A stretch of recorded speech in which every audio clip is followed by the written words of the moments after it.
Give it something you can't understand. Oh, I can just kill a man. Give it something you can't understand. Oh, I can just kill a man. Give it something you can't understand. Oh, I can just kill a man. Give it something you can't understand. Oh, I can just kill a man. Kill a man. Kill a man. Ricky here at Eastside Ink. Want a tattoo overlooked by Cypress Hill with Josh and Sen Dog. Right on, man. Yeah. Thank you. I'm happy to be here with you guys. And I've seen a lot of Cypress Hill tattoos in my career, but I've never seen one actually be done. Lucky contest winners picked a spot and something inspired by the new album, Elephants on Acid. Mm-hmm. So let's get started, right? Is there anything that you've always wanted to ask? Listen, I'll be honest, I stayed up all night thinking about this. I don't even know what to say. And you drove a long way too, right? Yeah. You should have seen him when he came in. He was bouncing off the walls. Couple hours, man. You know, you play the lottery, like the Powerball, right? And like, oh, I'm never gonna win. I got that magical email, man, saying I won. Right on. And I won, dude. And this is a flash designed by our own Orrin Hurley. Just give him a little shout out because he did a great job on designing designs for you guys. Yeah, all the designs were pretty tight. Oh, thank you, man. That's great to hear. When we started, we wanted to make our logos be like, you know, our favorite like rock albums, like, and their fucking artwork, you know? Yeah. Like their favorite like heavy metal, like Judas Priest and fucking the Led Zeppelin covers, you know, the early Black Sabbath covers and all that. I mean, we were still rapping, but we were always a fan of that shit. We were like, let's do some rock and roll shit when we do our artwork. Mm-hmm. And it won, you know? You guys all collaborated with the design for Acid's Elephant One? No, Muggs did that one. Did he? Oh, yeah. That's great, man. He came back. Yeah, on the original one, the original logo, the skull, we all three of us put it on that. All right, you got a good look at it? You like where it is? Yeah, absolutely. Nice. Obviously, it'll squish a little when you bend. Yeah. Yeah, I was like, ooh, that's gonna hurt like a motherfucker. Yeah. I know. I know. You're a tough fucker. You can have it. Yeah. Ricky, when was the first time you heard Cypress Hill? How'd you get into it? 6th grade, man. Black Sunday. And I'll tell you, I actually got my parents to buy it for me for Christmas, and they didn't think to get the explicit, you know, for kids. And they weren't too happy, but you know, it is what it is. My generation, dude, like coming up is just that's what it was, man. You know, that was our music. Yeah, our music. Yeah. Well, you know, if it makes you feel any better, my mom wasn't too happy with that album either. But I was 27 at the time when that shit came out. So. But she was like, what are you guys thinking about? But that's pretty tight, man. 6th grade. Yeah, 6th grade, dude. Right on. Yep. Yeah, it's been a long run. You guys put on a great show. You know, still to this day, you guys kill a crowd. Seriously, I've been kicked out so far of 3 of your shows, you know, just because that's what it does, man. It's what it does. Right on, man. Thank you. Yeah. Thank you for the energy, man. That's it what's is, up. man. Guys are very energetic. Well, we learned from watching our favorites, you know what I mean? Like, yeah.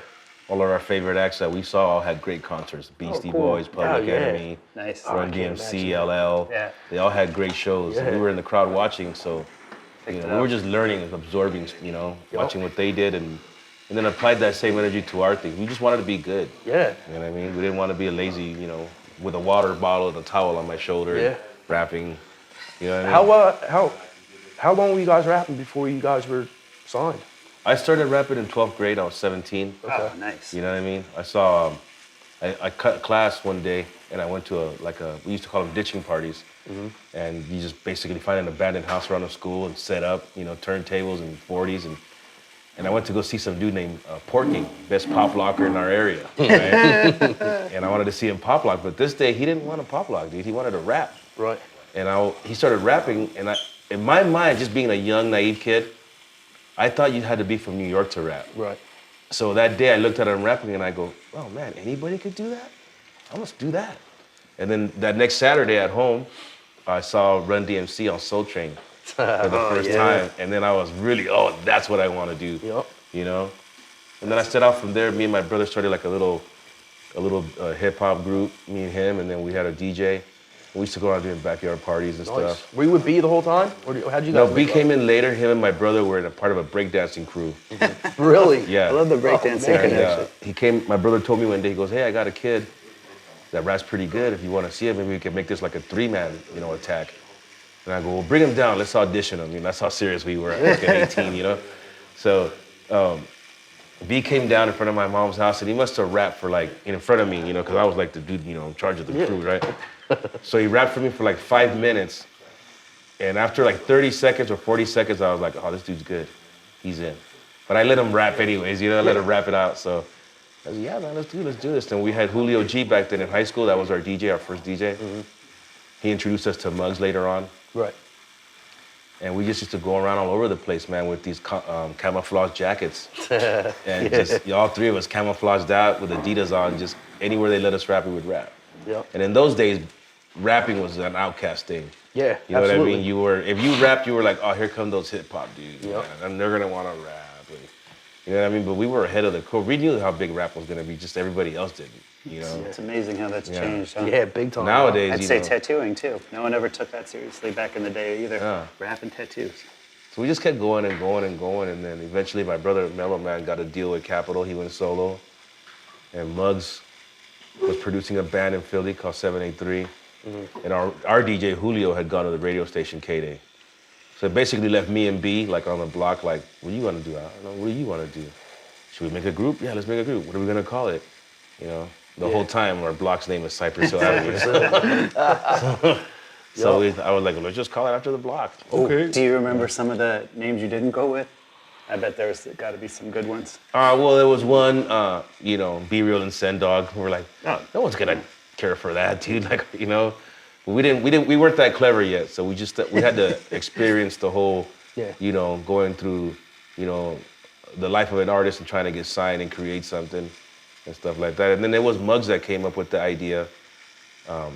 Me and B were smoking a joint one day, and he told us, I want you guys to be like the Cheech Chong of hip hop. Yeah. And we were like, why? Yeah. So after we thought about it, we were like, hey man, this could be kind of cool, It's gonna piss our parents off, of course, because they always shunned our, getting high on weed, But it was cool after a while. We started making concepts and whatnot of what could be. And it was a catchy idea. So we're like, yeah, let's roll with it. We'll be like, the Cheech and Chong of this hip hop game, And it worked out. So. Do you ever think you guys would, ever gonna be as big as you are today?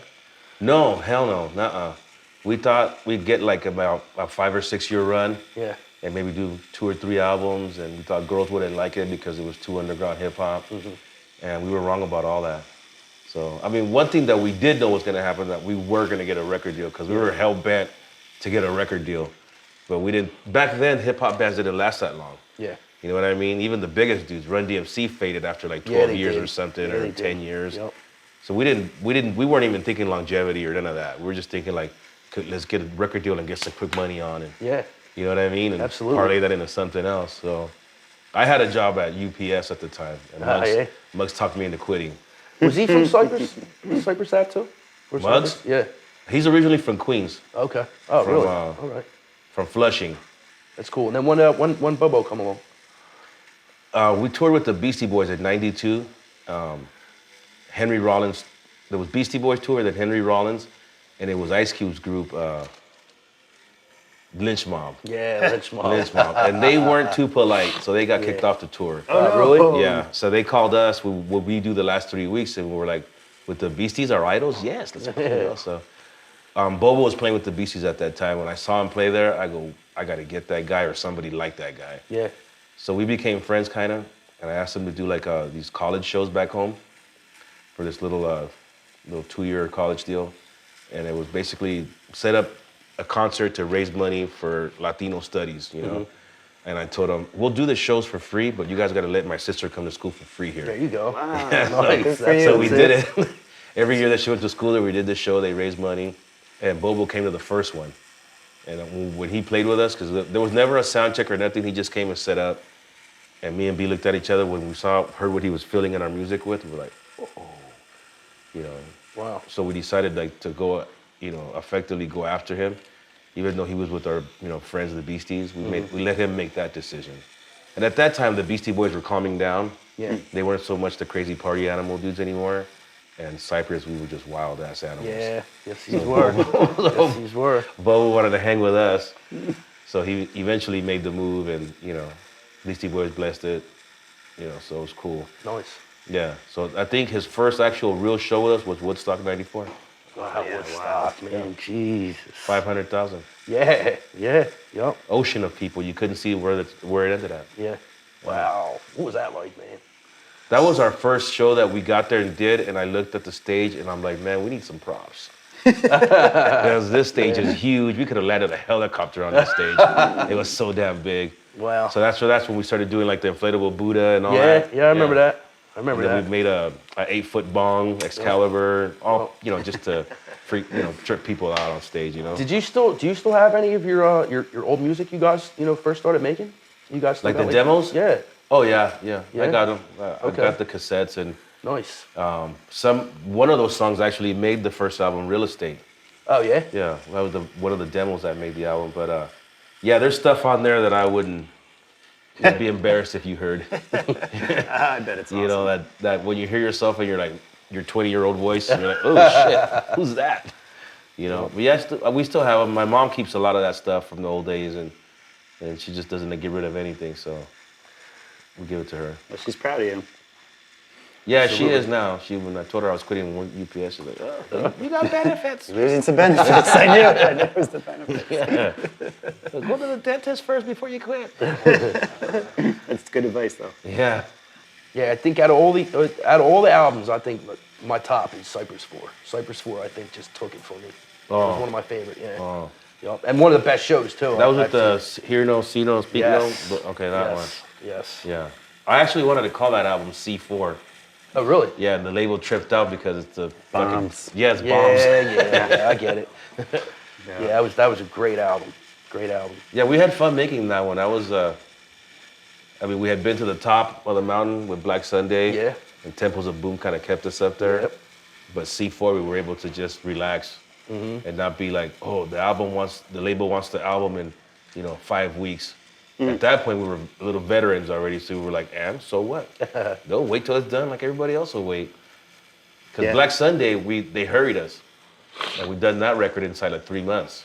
Oh really? Uh-huh. Oh 'Cause wow. the label was on our ass. Oh shit. And then look at it. Look what happened. Yeah. Look what happened. And if we Jeez. would have had like a little more time that album could have been even better, I think. If we would have had like 6 months to make it, or 7 or 8 months. That's a classic. It's a classic You album. Yeah, and you revisit can't stuff? you can't mess with that, No, that paid. Oh man. Yeah. Yup. And that one we did mostly here in New York. Oh, cool. Oh really? Yeah. Oh, good. We always wanted to do the whole, go to New York and do the B-boy thing and chill like they chill and hang out where they hang out, the original B-boys and all that. Yeah. Nice. So that was one of our deals, one of our dreams. Like one day we're gonna go to New York and record an album there and like live there for a few months and shit. And we did it. Nice. Yeah, it was cool. You guys ever come back after that and record out here? No, but just for one-offs, like movie soundtracks or the day we worked with RZA. Oh, yeah. Yeah, it was just one day. We just came out. He's great. Yeah, I went to China with that cat a long time ago. I think I saw pictures of that. Yeah. People were freaking out on him.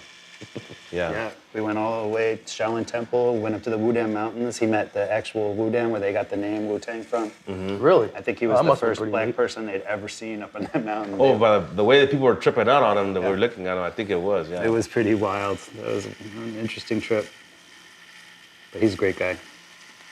Yeah, he's cool. So he took us down there to the studio down there where they're from, where they did all the Wu-Tang stuff at, and we worked in that studio.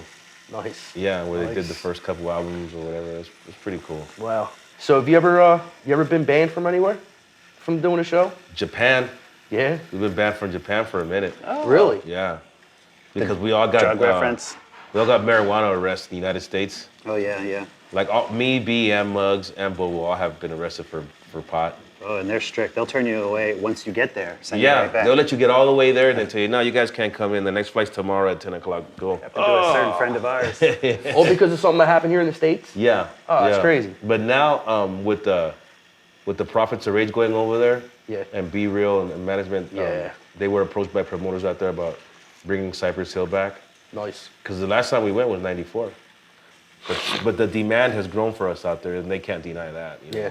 So Yeah, that's the only place that's ever like. Oh, and Saturday Night Live, of course. Oh, really? Is there a story there? You already know it? Yeah, Muggs lit up a joint during the second performance, And man. Yeah, the remember fans that. loved it. They loved it. Born And didn't you know, like they it. were like, dudes, that was so cool at the after party and everything. You guys blazed up and blah, blah, blah. The next Monday, then we get a call. Yeah, you guys are banned. Oh man, I thought we were cool. It's not like he wore a MAGA hat. And he wanted me to do it before the song started. He goes, man, light this joint up. Like, On stage. yeah, Yeah. on TV, you know. And he asked B to do it. He's like, dude, come on, man. This is our first time here and blah, blah, blah. So he's like, all right, hell, I'll do it. And then I don't know if you could tell, he kind of like spazzed out during the song after that. He went over there, knocked the bongos down, and I don't know what he was doing. He was just so lit up there. But those are the only 2 spots that I've ever said, you know, no Cypress Hill here. Maybe they would revisit that on SNL now. Well, they were pretty serious because we came back with, let's see, Rock Superstar in 98 or 99, whatever it was, and they said no. Wow. They said no, so Oh, true to what they said, we're, you know. But have you seen the list of people that are banned from SNL? I haven't. No. No, but that's man. an interesting list. It is. Who Sinead sticks out? O'Connor's on it. That makes sense though. That was a time and a place, maybe a bad decision. I forget. I think she ripped up a picture of the Pope on TV. Yeah. I was watching it live. I Yeah. remember that. The list is pretty impressive. So you're in Yeah. good company. Yeah, I would say so. What was your favorite, I guess, album to make? The first one. First one. Yeah. Because, you know, we were all broke and hungry and, you know what I mean? That Sharing the moment. same apartment and we were still like kind of like on the street still. Yeah. Kind of thugging out, you know? And, you know, everything was just brand new back then. And it was the best time ever, you know? So cool. I remember I got like $8,000 for my signing bonus. Spent that all on this little BMW. Like all of it. I might have had $50 left, you know? Yeah, can't be anything like that first moment of success. Yeah, when you first start working in studios and stuff, and everything's just new and it's fun. You get to see all your hard work actually come to fruition. Yeah, it was a big deal too, you know, call the homeboys up like, hey, dude, want to come into the studio? Yeah, we're gonna record. They thought we were this shit. You were. You still are. Yeah, you've influenced generations. I never saw that coming. No, I mean, everyone kind of said that it was just going to be a phase. Not you specifically, but the style of music. Yeah. There was a lot of doubt. Yeah, people said that stuff, but we knew better. We knew hip hop was going to be universal. Yeah. Yeah. What's it like, you know, just doing your everyday things? I mean, you get harassed a lot when you're walking to the store or People say Shopping, hi. You know, right? The longer we go, the more recognizable I become. yeah. You know, which is a weird thing, but you know, there's people for the most part have respect. You know what I mean? Yeah. You can come up to me anytime you want, take a picture, ask me whatever, except for when I'm with my kids. Yeah. Then that kind of bothers me. You know what I mean? But you know, Yeah. go places and you know, I walk by and I hear comments. You know, I think that was Yeah. Cypress Hill. Yep. And if since you don't know for sure, I'm just gonna keep on walking. I'm just gonna keep on walking, not look back. But if they call me by my name, then I'm gonna turn around and I'm gonna, you know, Yeah. and I'm gonna say hi, be cordial, and all that stuff. You That's know? nice. That's cool. 'Cause That's just something you gotta learn to go through and you know, get past. And the kids, they trip out on it, but they're like, it doesn't bother them. You know, that's like part of Dad's job and stuff. You know. How's that feel right there? it's sore, dude. Yeah. It's sore. It hurts. It's a sensitive spot, right? Yeah, it's Yeah. kind of sore. Yeah. Sorry, man. If I could do it without the pain. Nah, you're good, man. It's just actually talking, man. It's just Temporarily. It's Yeah, it's- temporary. yeah. You know, it's kind of keeping my he's focus. getting down on it, man. He's got a lot of done already. Oh yeah, we got most of it done. We just got to go back, make it all pretty, shine it up. Be all right. Let's see where we're at now. Yeah, check it out. We're starting to get some of the little details in there. Oh, that's beautiful. Right. Well, you're gonna love it, brother. Yeah, man. Absolutely. And it's got the memories of this conversation to go with it, so Yeah. you'll always have like a good association with it, and a couple good stories for any other fans. On some of the flash, the C and the H were shaded from the bottom, and some they're solid fill-in. So think about that while I go set up, okay? Yeah. All right, I'll leave you guys to this for a second. Cool. It's thanks to Revolver magazine here at Inked. Got this fresh tattoo. Totally in love with it. If you heard of me, wicked as you ever seen, heavy on the throttle, smoke when I hit the scene. Come on, let's see. And on behalf of Cypress Hill, bro, we say thank you, man. Yes, for thank the you, support man. and commitment. Yes. And your love of our band and our music, man. It means that every single fan is important to us. And me being here with you on a one-on-one basis, two guys I never met before, just rapping down. Yeah. You know, this is what the music industry is all about. With, you know, meeting the people that make you happy. You know what I mean? Yeah, absolutely. And I appreciate that, and bro, and that thing's gonna look sick. And Absolutely. you know what I mean? All your bros are gonna be jocking you. He did it. He did it. But yeah, man, awesome, man. I really appreciate the support. Yeah, absolutely, And man. everything, man. Absolutely. Right on. And we'll be seeing you guys tonight. Yeah, man. See you at the gig later. And absolutely. let's have a beer or something, man. You know, when you get there, I'll be doubt. looking out for you. No doubt. All right, man. Thank you. Sen Dog, Cypress Hill. Peace.